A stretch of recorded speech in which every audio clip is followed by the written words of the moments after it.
자, 오늘은 죄와 병과 여호와 라파의 하나님, 그런 주제로 말씀을 전하겠습니다.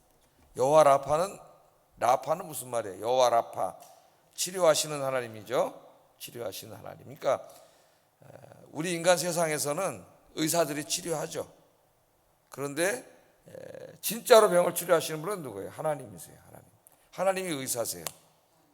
의사가 치료를 못해도 하나님이 치료하시고, 또 의사도 약도 다 하나님이 우리의 병을 불쌍히 여기시고 치료하라고 주신 하나님의 선물이에요. 선물. 자, 오늘은 이제 그 여섯 번째 재앙입니다. 여섯 번째 재앙인데, 여섯 번째 재앙은 이제까지 재앙과는 달리 하나님이 인간의 몸을 치시는 재앙입니다. 그래서 오늘 이제 그 악성 종기가 나가지고 사람들이 고통을 당하는 그런 재앙이에요. 이 여섯 번째 재앙을 이제 특징을 보면은 특징이 한 세 가지 있어요. 또 다른 그 재앙과 구별해서 특징이 한 세 가지 나오는데, 첫째는 어떤 특징이 있어요? 여러분 이렇게 보시면 인간의 처음으로 이제 인간의 몸을 직접 치셨다고 하는 그런 특징이 있고, 그 다음에 또 두 번째 특징은 어떤 특징이 있습니까? 애굽의 술사들도 치셨다는 거죠. 애굽의 술사들도 피해가지 못하고 치셨다는 특징이 있고, 세 번째는 또 어떤 특징이 있습니까? 이제까지 달리 12절에 보면은 바로의 마음을 완악하게 하신 분이 하나님이라고 말하고 있어요. 하나님이라고. 처음으로. 그래서 이런 부분들에 좀 집중해가지고 아침에 좀 묵상을 하겠습니다. 자, 여섯 번째 재앙의 특징. 이 특징은 여러분 369 생각나세요? 369 여섯 번째 재앙이잖아요. 369 그렇게 하라 그랬죠?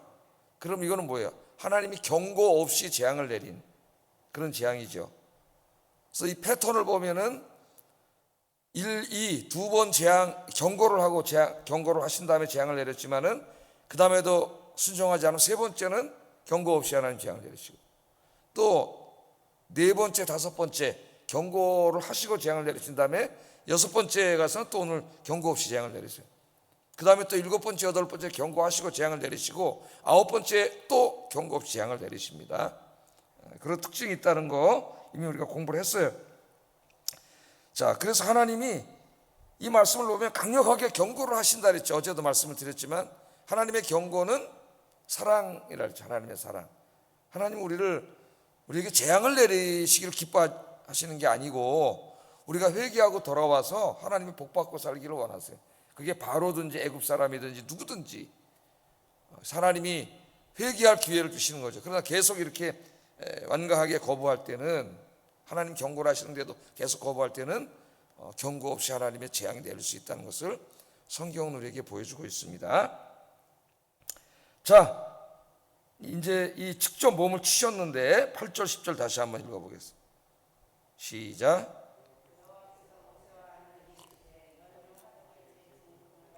모세가 바로의 목전에서 하늘을 향하여 날리라. 그 재가 애굽 온 땅에 티끌이 되어 애굽 온 땅의 사람과 짐승에게 붙어서 악성 종기가 생기리라. 그들이 화덕의 재를 가지고 바로 앞에 서서 모세가 하늘을 향하여 날리니 사람과 짐승에게 붙어 악성 종기가 생겼다. 그렇게 얘기하죠.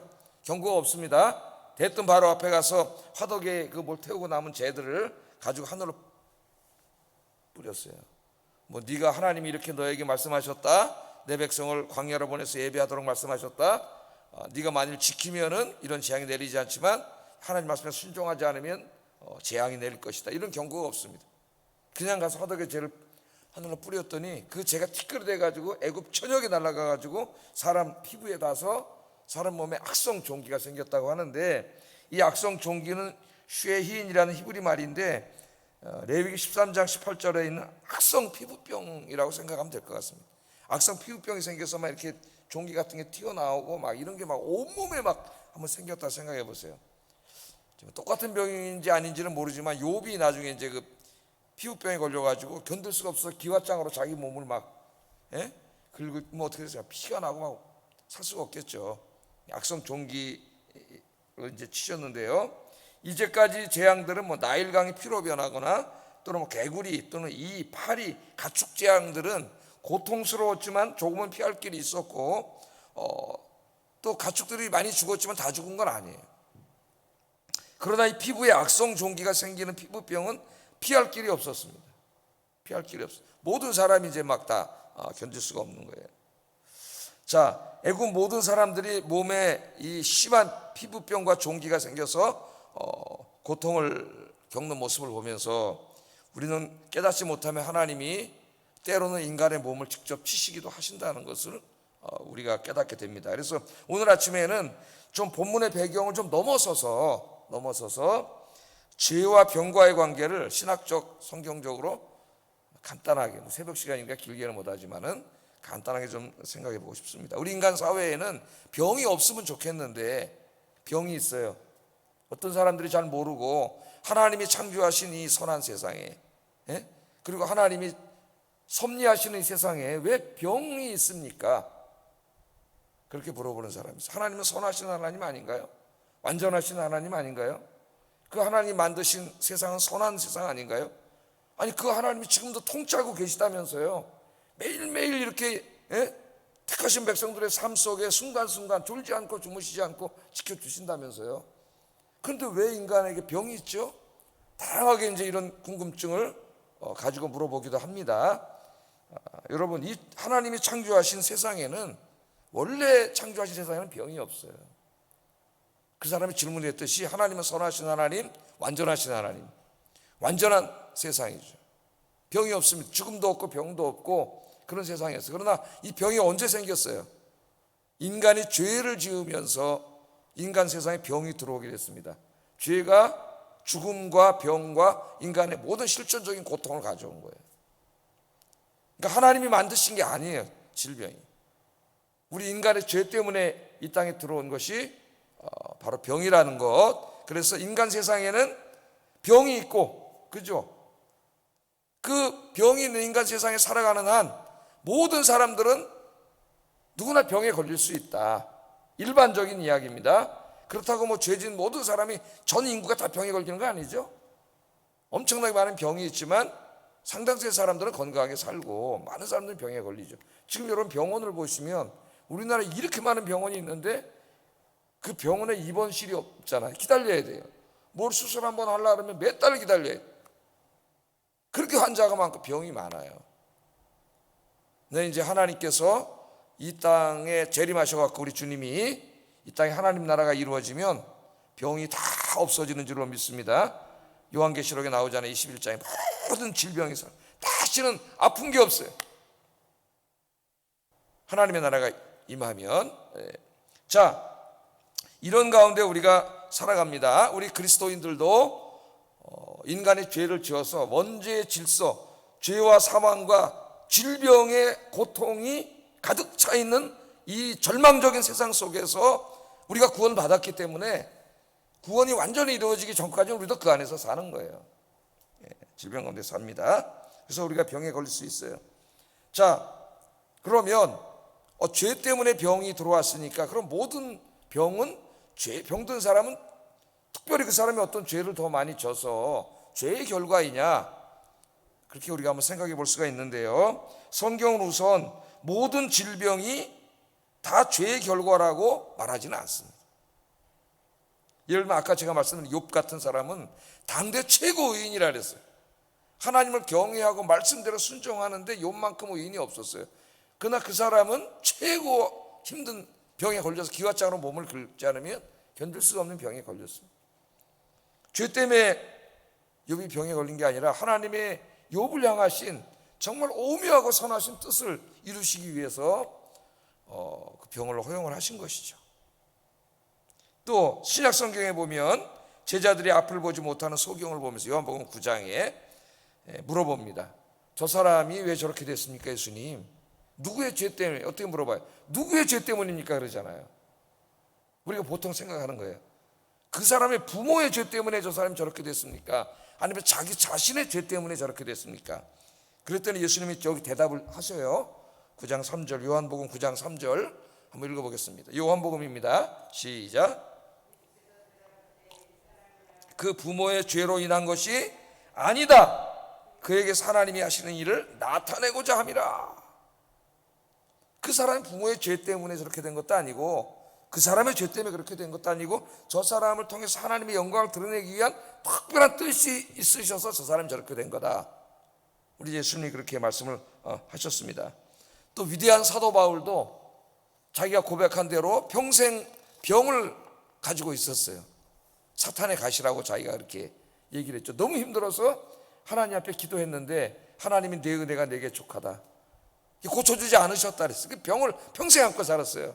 사도 바울이 어떨 때는 이 병 때문에 선교하고 교회 목회하기가 너무 힘들어가지고 고쳐달라 그랬지만은 하나님 내 은혜가 내게 족하다, 네가 약할 때 곧 강함이니라. 그 사도 바울이 그 병에 대해서 감사하잖아요. 예? 병 때문에 사도 바울은 교만할 수 없었고, 교만할 수가 늘 하나님 앞에 연약함 속에서 기도했기 때문에, 하나님 의지했기 때문에 그 기도가 바울을 영적으로 더 강하게 만든 거죠. 그게 아니었으면 바울이 교만해졌을 수도 있어요. 왜냐하면 바울은 낙원까지 갔다 온 사람이에요. 죽은 자도 살리고, 그거 한 일이 너무나 많아요. 바울이 한 일에 100분의 1만 해도 교만해져요, 사람이. 그래서 하나님이 그에게 병을 주셔가지고 그 병을 가지고 계속 선교를 다 했죠. 예? 그래서 그것이 뭐예요? 하나님의 은혜라 그랬잖아요. 하나님의 은혜. 그러니까 죄 때문에 인간사에 병이 들어온 건 맞아요, 일반적으로. 그러나 어떤 사람들이 아프면 우리가 저 사람 무슨 죄를 졌나? 모든 질병이 그렇게 생각하면 안 된다는 거예요. 그 사람 죄의 결과는 아니라는 걸 성경이 보여주고 있습니다. 하나님의 어떤 특별한 섭리와 뜻 가운데 허용하실 수 있다는 것을 보여주고 있어요. 그러나 또 성경을 읽으면 어떤 병들은 죄의 직접적인 결과임을 보여주는 사례들도 여러 나옵니다, 성경에는. 오늘 이제 본문도 바로 그거죠.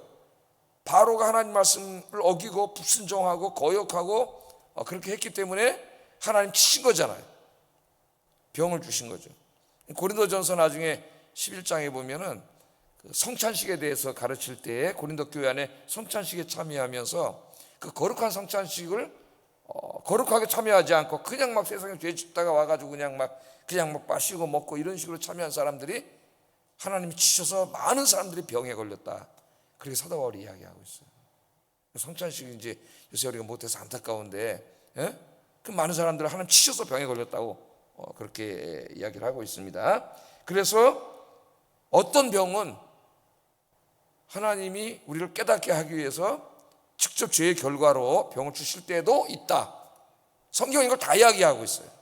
다 이야기하고 있습니다. 그럼 요약해 보세요. 요약. 이 병에 대해서 잘 생각을 해야 됩니다. 누구나 아플 수 있고 병에 걸릴 수 있기 때문에, 첫째, 병은 하나님이 창조한 게 아니라 인간의 원죄 때문에 이 땅에 들어가게 됐다는 것. 그러나 하나님은 죄를 어떻게 해요? 죄가 다 그 사람의 뭐라고요? 뭐 때문 아니라고요? 죄의 결과는 아니라. 하나님이 크신 뜻을 이루기 위해서, 우리가 다 알지 못하는 선하신 뜻을 내 인생에 이루기 위해서 하나님 병을 허용하실 때가 있으면, 저도 아플 때도 있고 우리 모두가 마찬가지죠. 그러나 때로는 죄의 결과일 때도 있다는 걸 성경은 다 가르쳐 줍니다. 그래서 우리는 병에 대해서 어떤 태도를 가져야 되냐면, 먼저 다른 사람들 이 병에 걸렸을 때 절대로 함부로 말하면 안 됩니다. 함부로 판단하고 말하면 안 돼요. 예? 왜 그 사람에게 하나님 병을 허용하셨는지, 하나님이 어떤 뜻이 있는지 우리 알지 못하는데 막 뒤에 수그수그 하면서 저 사람 무슨 죄 졌나? 막 이런 식으로 함부로 얘기하면 절대 안 된다는 거예요. 그럼 큰 죄를 짓는 거죠. 하나님 뜻을 잘 알지 못하고. 절대 그러면 안 된다. 그러나 내가 병에 걸렸을 때, 내가 아플 때는 그것이 꼭 무슨 내가 죄를 지은 결과는 아니라 할지라도 구약에 경건한 많은 사람들처럼 하나님 앞에서 자신을 돌아보는 것이 유익하다는 거예요. 그래서 병에 걸리면 힘들죠. 저도 엄청 힘들고 그렇지만은 그때 하나님께 무릎을 꿇고 나 자신을 돌아보는 시간을 갖는 영적인 유익이 있습니다. 그래서 시편을 읽어보면은 많은 사람들이 그렇게 했죠. 시편 6편 1절 2절에 대표적으로 다윗이 그렇게 했어요. 한번 읽어보겠습니다. 시작.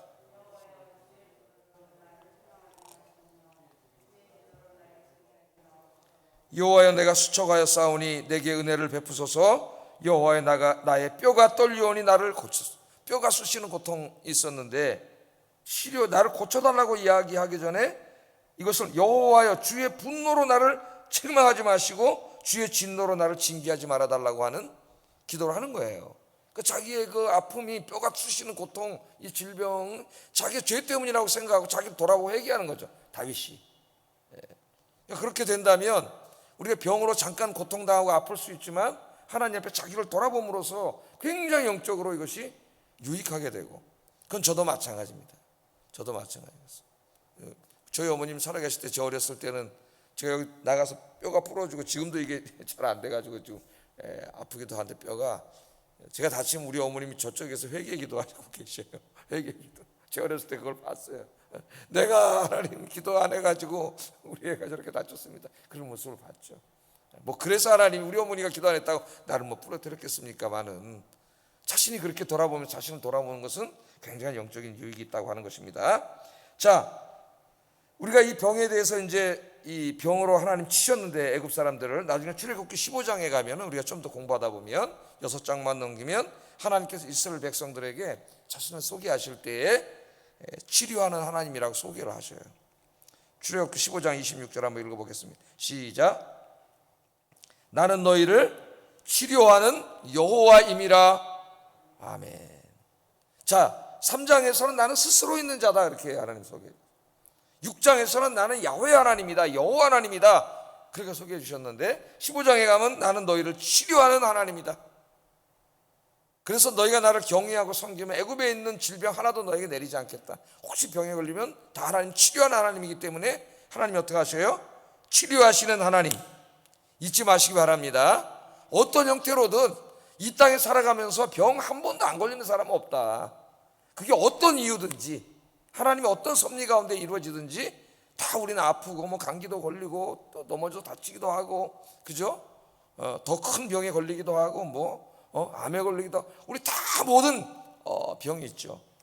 근데 우리가 잊지 말아야 될 것은, 신학적인 성경적인 문제, 왜 이런 병이 걸렸나, 다 그런 걸 떠나서 하나님은 여호와 라파의 하나님이라는 걸 잊으면 안 돼요. 하나님 치유의 하나님. 믿습니까, 여러분? 하나님 우리의 병을 치유해 주세요.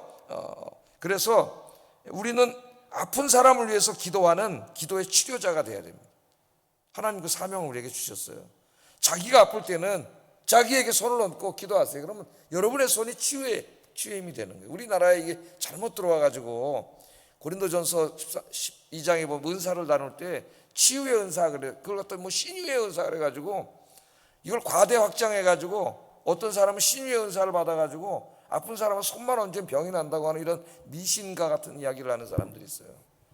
그래서 자기가 무슨 신유의 은사를 받았더라고 여기 가정에다가 무슨 조그만 무당 점쟁이 차리듯이 차려놓고 아픈 사람은 돈 받고 막 기도해 주는데, 거기 또 교인들이 가서 그 돈 엄청나게 500만 원 내고, 어떤 사람 하면서 500만 원, 교회는 헌금도 안 하면서 거기 가서 또 500만 원 내고 해가 안찰 받는다고 얼마나 두드러 맞아, 등이 시퍼렇게 멍들어가지고, 그런 어리석은 짓들을 해요. 잘못 읽은 거예요. 고린도전서에는, 지금 제가 이제 거기까지 강의는 안 했는데 하다 중지했는데 또 할 겁니다. 은사로 할 때 신유의 은사, 병 치료하는 은사는 복수 형태로 되어 있어요. 권능의 은사하고, 그거는 뭐예요? 단수가 아니고, 다른 건 단수로 되어 있는데, 케이스 바이 그때 임하는 은사라는 거예요. 그때. 무슨 어떤 사람이 저 신유의 은사가 있어가지고 무슨 외과 의사처럼 그 사람이 딱 병자만, 그 병만 오면 다 치료하는 그런 없어요. 그런 거는. 치유의 은사는 우리 모두에게 주신 거예요. 우리 모두에게. 그거 어떻게 이루어지느냐? 야고보서 5장 16절 한번 읽어보겠습니다. 시작. 병이 낫기를 위하여 서로 기도하라. 의인의 간구는 역사하는 힘이 큼이니라. 아멘. 이게 하나님이 주신 치유의 방식이고요. 특별히 와서 손을 얹고 기도하는 그 영적인 치유의 권세를 주신 사람은 목사밖에 없어요. 이 야고보서 5장에 나오잖아요. 목사를 초청해서 기도를 받으라 그랬죠. 아프면. 그래서 아프면 찾아와서 기도 부탁해서 제가 안수하고 기도하는 분들이 있어요. 그건 하나님이 허용하신 거예요. 그리고 우리 모두에게는 여호와 라파의 하나님의 사명을 감당할 사명을 주셨는데, 그게 중보기도입니다. 오늘 여기 얘기하잖아요.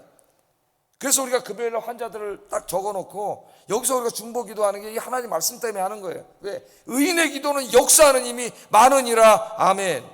그래서 여러분이 구역에서 전도회에서 아프신 분 같이 막 집에서 개인 기도할 때 중보 기도하면은 병이 낫는 역사가 일어나는 줄로 믿습니다. 우리 김소라 집사님 여러분 잘 아시잖아요. 몇 년 동안 지금 막 여러 가지 암이 퍼져가지고 참 놀라워요. 딱 암 수술하고 또 치료하고 항암하고 몸이 약해져서 막 있고 이런 가운데 또 이번에 폐를 이렇게 수술해서 이제 절제를 해냈는데 어제 연락을 받았는데 너무나 놀라운 일이 벌어져가지고 수술을 했는데 항암을 안 해도 된답니다. 1,2A인가 뭐 형태가 돼가지고 가장 낮은 형태로 수술이 돼가지고 항암을 안 해도 되고 지금 너무나 몸도 좋고 건강해가지고 그렇다고 할렐루야 우리가 금요일마다 하나님 앞에 기도하잖아요. 우리 기도할 때에 하나님이 의사가 수술하는 것 또 모든 것들을 하나님 지켜주시는 거예요. 할렐루야. 그래서 우리는 기도해야 돼요. 자기를 위해서도 아플 때 저는 막 이렇게 아프면 막 제가 이렇게 안고 기도합니다. 머리 이렇게 안고 기도하고 막 기도. 어떨 때 옛날에는 막 너무 아파가지고 우리 식구하고 애들 둘 다 오라 해서 여기다 다 안고 선언절하라 해가지고 같이 가족이 기도하고 여러분들 이렇게 하세요. 아기들도 괜찮아요. 같이 기도하면은 하나님 또 아기들의 기도 더 기뻐하셔요. 치유의 역사가 일어날 줄로 믿습니다. 우리 아영교회 성도들이 병 낫기를 위해서 서로 기도하고 금요일 날은 정말 더 간절히 기도해서 병이 낫고 건강이 회복되는 치유의 역사가 일어나는 교회가 되기를 주의 이름으로 축복합니다. 그러니까 우리는 다 신유의 은사가 있어요. 그 중에서 특별히 더 아픈 사람에 대한 동정심과 안타까운 마음을 가지고 더 많이 기도하는 분이 있어요. 그런 분을 감히 말한다면 신유의 은사가 있다고 얘기할 수 있는 것이지, 무슨 어떤 사람이 의사처럼 자기가 내가 손만 얹으면 다 병이 낫는다는 이런, 미국에 가면 사기꾼 목사들이 있습니다. 텔레비전에 나와서 그 짓하는 짓거리 하는 목사들이 있어요. 나오면 다 제가 앉으면 병 낫고 막 이런 쇼맨십하는 걸 만들어가지고 막 미국 TV 방송, 기독교 방송으로 막 내고 막 이런 사기꾼 목사들이 있어요. 우리 모두가 치유자인 줄로 믿습니다. 여호와 라파의 하나님이 우리에게 그런 사명을 주셨어요. 열심히 자기의 병을 위해서도 기도하시고 아픈 사람들을 위해서, 가족들을 위해서 기도하시는 성도님들 되시기를 주의 이름으로 축복합니다. 그런데 조금 더 이 병의 주제를 확장해 보겠습니다. 예수님께서 이제 종말의 때, 마지막 때 우리 예수님이 재림하실 날이 가까이 왔을 때에 많은 징조들을 가르쳐 주셨죠. 전쟁과 기근과 그다음에 적그리스도가 많이 나타나고 이런 징조를 많이 가르쳐 줬는데, 누가복음을 읽어보면은 누가복음에만 전염병이 나옵니다. 우리가 지금 코비드-19을 우리가 지금 그 속에서 고통당하고 있는데 마태복음, 마가복음에 안 나와요. 누가복음에만 나와요. 누가복음 21장 11절 읽어보겠습니다. 시작. 전염병이 있겠고 마지막 때에. 자, 이 누가복음은 누가 썼어요? 누가가 썼지. 누가는 직업이 뭐예요? 의사잖아요. 그러니까 누가는 직업이 의사이기 때문에 예수님이 많은 설교들 이제 이렇게 기록할 때 특별히 그 전염병이라는 말에 더 집중되지 않았겠습니까? 여러분, 의사인데 마지막 때에 전염병이 있을 것이다. 그래서 누가복음에만 이 전염병 이야기가 있습니다. 마지막 때 우리가 코로나19로 지금 3년 동안 고통을 당하고, 우리나라 다시 어제 보니까 11만으로 다시 올라가서 지금 기도 중에 유심히 관찰하면서 또 교회 사역과 이런 것들을 위해서 기도하고 있어요. 지금 제가 아무것도 안 하는 게 아니라 항상 예의주시하면서 목회자는 책임자로서 어떻게 되는, 점심을 계속 어떻게 해야 되는지 이런 계속 기도하면서 이제 있고, 정말 감사한 거는 우리 7월 말까지 우리 교회 어린이 사역이 은혜 중에 다 맞춰가지고 너무 감사하다. 할렐루야, 이런 생각이 있습니다.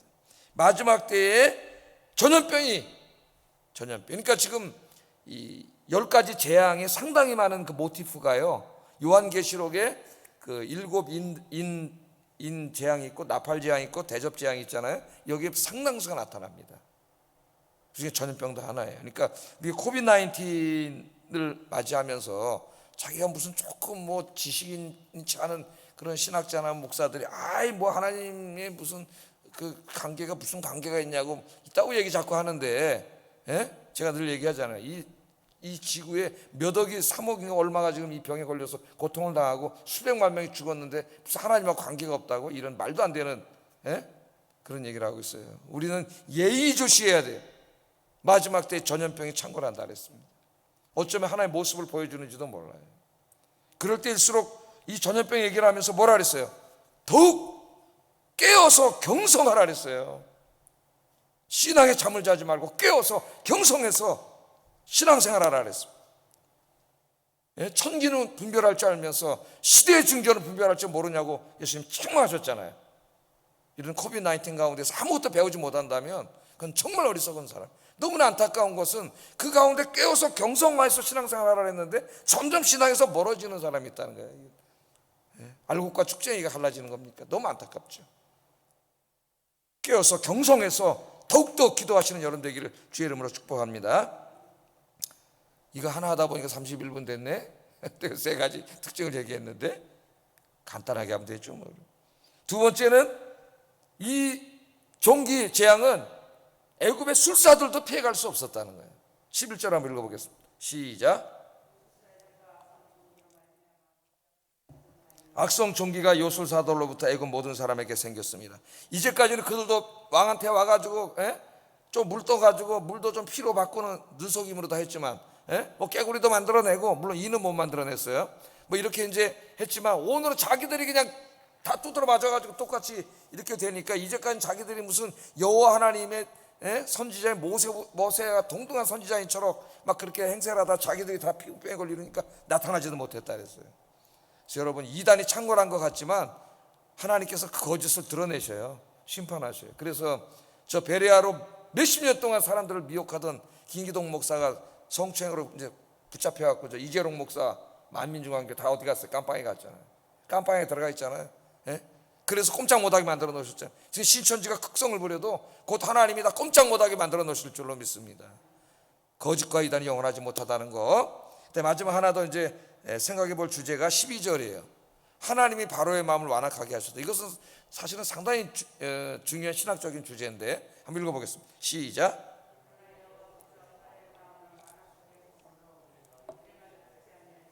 여호와께서 모세에게 말씀하신 것 같았다. 어떻게 보면 굉장히 어렵고 제일 어렵죠. 아니, 바로의 마음을 하나님께서 완악하게 하셨다고? 그럼 하나님이 저 사람 마음을 다 죄짓게 만들어 놓은 거네. 바로가 지금 계속 거역하는 것은 하나님이 다 거역하도록 그렇게 다 조정해 놓은 거네. 그런 뜻일까요? 이 말씀이? 그럼 우리가 하나님 모든 죄의 책임이 다 하나님에게 돌아가잖아요. 이 성경을 지나치게 예정론적으로 읽으면은 문제가 생겨요. 모든 인간의 죄의 책임이 하나님에게 돌아가요. 하나님이 다 주권적으로 다 예정해 놓고 아니 그 무슨 인간에게 왜 책임을 묻습니까? 그렇게 된다고요.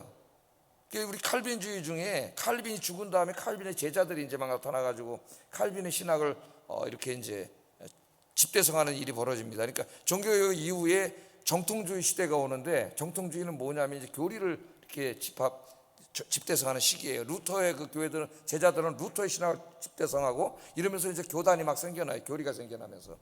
근데 이 칼빈주의 안에 하이퍼 칼빈이즘, 칼빈의 제자 중에 베자라고 하는 사람이 있는데 이 사람이 칼빈보다 더 칼빈주의자예요. 그래가지고 칼빈의 신학을 집대성하면서, 칼빈은 원래 예정론을 구원론에서 가르쳤어요. 나 구원 못 받았으면 어떡하지? 불안해하는 사람들에게 하나님이 한 번 구원한 사람 끝까지 지켜주십니다. 이렇게 가르친 건데 이 베자가 이걸 신론으로 가져와가지고 신론에서 가르쳤어요. 하나님이 다 처음부터 예정해놓고 이러다 보니까 우리가 하나님 어떻게 이해를 다 예정은 이해가 되지가 않는 거예요. 거기다 갖다 이걸 하이퍼 칼비니즘이라 그러는데 이 하이퍼 칼비니스트들이 있어요. 칼빈주의하고도 상관이 없어요. 다 이렇게 예정론을 읽으면 그럼 모든 아담이 죄진 것도 하나님 책임이 돼요. 하나님 책임. 여기에 하나님께서 바로의 마음을 완악하게 하셨다는 것은 그 사람이 선한 사람인데 완악하게 했다는 말이 아닙니다. 그러면 큰일 나는 거죠. 하나님이 내가 죄 져놓고 뭔 내가 죄 져서 하나님 내 마음을 완악하게 해서 죄 짓게 하셨는데 다 예정된 건데 그러면 안 되겠죠. 이것은 바울의 마음을 완악하게 했다는 게 하나님이 완악하게 했다는 게 아니고 그 완악한 그 하나님의 마음을 거역하는 이 바로죠. 바로의 완악함을 하나님이 내버려 두셨다는 얘기예요. 그게 어디 나오냐면 로마서 이제 1장 24절 27절 이거 빨리 한번 읽고 우리 정리하고 기도하겠습니다. 읽겠습니다. 시작. 그들을 마음의 정욕대로 더러움에 내버려 두사. 요것만 하나 읽고 그 다음에 이 때문에 거기 한번 읽겠어요. 그 다음에 넘겨보세요. 이 때문에 하나님께서 그들을 부끄러운 욕심에 내버려 두셨으니. 그러니까 마지막 때 인간들이 하도 죄를 지으니까 하나님께서 그냥 내버려 뒀다는 거예요. 이게 제일 무서운 심판이에요, 여러분. 하나님은요, 사랑하는 자를 징계하세요. 여러분들 자식이 잘못되면 꾸중을 하고 혼내죠. 사랑하기 때문에. 예? 그런데 하나님 너무 죄 가운데서 내버려 둡니다. 그냥 내버려 두면은 그냥 로마서 1장에 있는 것처럼 그렇게 죄 짓고 살다 지옥 가는 거예요. 사랑하는 자는 하나님이 그렇게 안 하세요. 그래서 이 히브리서 12장 7, 8절 한번 읽어봅니다. 시작.